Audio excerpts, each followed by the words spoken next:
Welcome to Daily Focus. I had a meeting with one of our state representatives this morning and a couple other appointments that has pushed me back a little bit.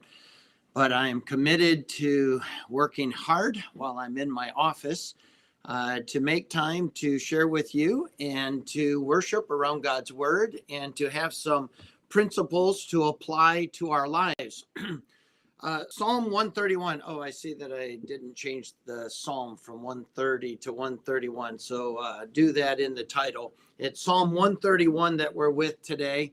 And I've entitled it, The Value of a Quiet Soul. David is going to really help us with something here in how to manage a quiet soul, how to manufacture, if you will, a quiet soul. How can we be at peace, regardless of what is going on in the world, regardless of what is going on in our lives, regardless of what is going on in our bodies? How is it that we can be at peace? How is it that our soul can be quiet? And David is going to tell us a little bit about that in Psalm 131. And it says, Lord, my heart is not haughty, nor mine eyes lofty, neither do I exercise. That word exercise in the Hebrew would have the idea of occupy, might be a good way of saying it. Neither do I occupy myself or exercise myself in great matters or in things too high for me. In other words, I stay in my lane. I fulfill my role. I don't try to do other people's jobs. I don't try to insert myself where I'm not supposed to be. I don't take on things that are not my responsibility to take on. And David said, I just don't occupy things that are not to be important. And I can't make them more important than what they are. I just don't do that. I don't occupy my time. I don't occupy my brain power. I don't occupy my energy with things that I just shouldn't be involved in. And I'll tell you, it takes great wisdom. It takes amazing restraint and discipline for people to live in their lane, to simply be content in their role. We live in a society that is always wanting to insert ourselves. We always want to do someone else's job. If we don't think that they're doing it the way that they should, or they're not doing it the way that we want them to, that we insert ourselves.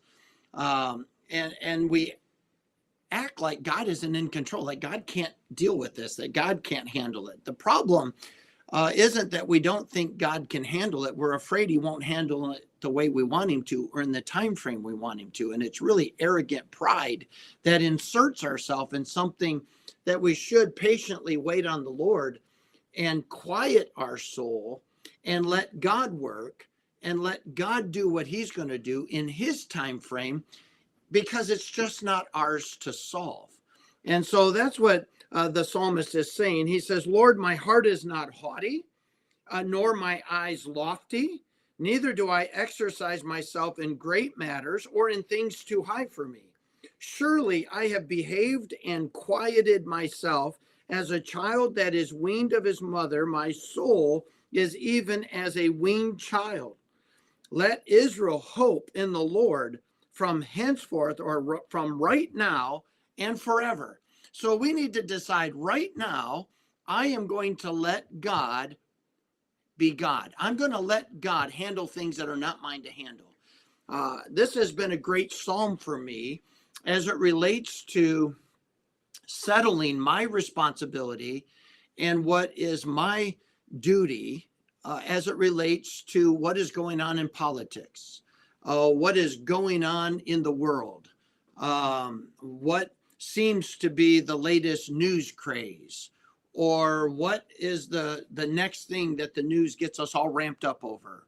That there are some things for which I am not going to solve personally, and they're too high for me. They're things that are too great a matter for me. I have a place that I occupy. I have a role that I play, and I have a responsibility in which to embrace. But I don't have to solve things that are not mine to solve. I don't have to prove things that are not mine to prove.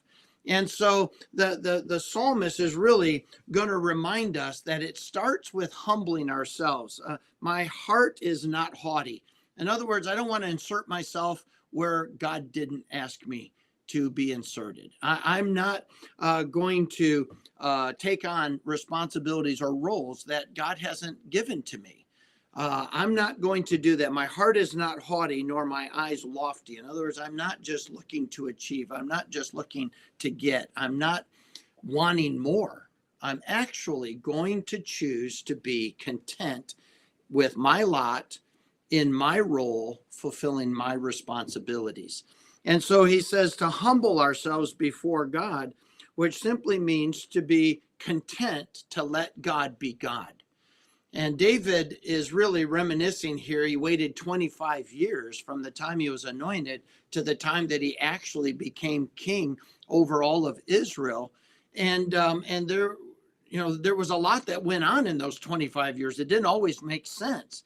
It didn't always look like it was going to turn out. And so David is reminiscing, saying, you know what? I still just had to be me. I just still had to let God do what God was doing, even if it didn't make sense to me. And the value of a quiet soul is when I can humble myself before God and say, God, it's just not mine to solve. It's not my problem. And I can't fix it. It's not an arena for which I am to insert myself. So I'm not going to. And so the other side is to not, to humble myself and to not think of myself more highly or to think everything depends upon me. But to depend upon God is the second part. And so he says, I make my soul to behave and I make my soul to be quiet. This idea that I have a responsibility. And I think as Christians, we need to move from our desire to have provisions to having a greater desire for the provider. Let me say that again. I think we need to move as Christians from our desire for provisions to a greater desire for our provider, and realizing that it's not about achieving, it's not about getting, it's not about inserting ourselves to get a result that we want. It's about depending on God to do what is outside of our realm, what is out of bounds for us, and trusting the Lord to take care of those things by simply doing my responsibility, fulfilling my role, and staying in my lane. And so that will help me have a quiet soul. And there is a value to a quiet soul. I hope that helps you. We'll look forward to seeing you tomorrow and looking at Psalm 132. God bless.